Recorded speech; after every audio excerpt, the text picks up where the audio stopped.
What is up, guys? A Heroic Mushroom here, And a Heroic Lemon here for Combat Axe 101. and we are introducing the Combat Axe, as the last one we did was sort of a precursor to this. First, we're going to just get into the classes. It's pretty simple. It's lightweight, scavenger, fast hand, dexterity, so you can climb things faster, combat axes, obviously, and just another class with the ballistic knife, so we could test them both out. First up with the hit detection with the Combat Axe, from what me and Mushroom have deciphered over the past week of play, is that it's pretty awful. As you can see, we're aiming right next to the enemy's body. And in Black Ops that would have sucked in and given us the benefit of the doubt, but in Black Ops 2, the Combat Axe is very fine and you've got to really hit, so it makes feeds or close range kills very difficult, as you see you have to aim right on the enemy player. Now the next sort of thing is linked to that. It's sort of the range and the drop of the Combat Axe. And now if you're standing a certain distance from a player and you aimed like this here, in Black Ops that would have made the distance and maybe even dribbled and then sucked into the player. However, in Black Ops 2 you actually have to be more accurate and hit them directly, as like the sort of dribbling doesn't really work.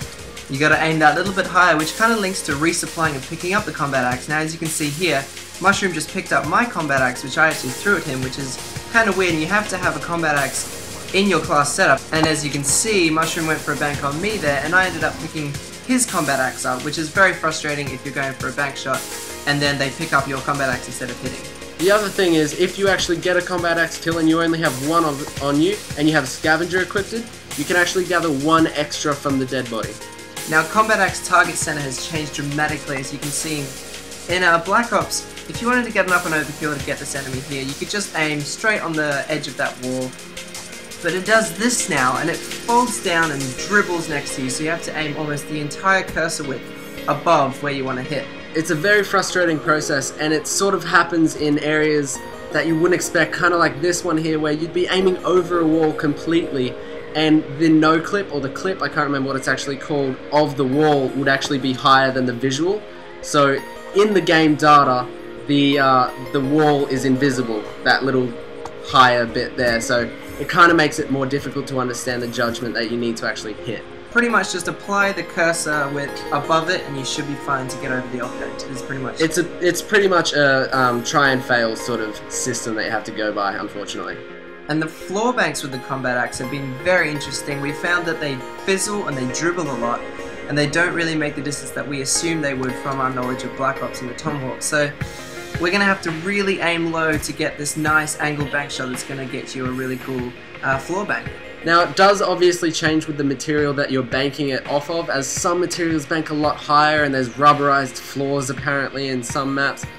And again, at the moment it is kind of a trial and error system that you have to go by. And the high as you can and the distances which you throw as high as you can to get an enemy from across the map have changed a lot. They changed from Black Ops to Modern Warfare 3 where they shortened, but now they've like increased the distance by a whole another margin. It's almost Black Ops times 2, and then if you had Modern Warfare 3 it'd be times 4, the distance. It's honestly, it's crazy. If you have a look here, it's going to travel like nearly the whole distance of this map. This is quite a long range map.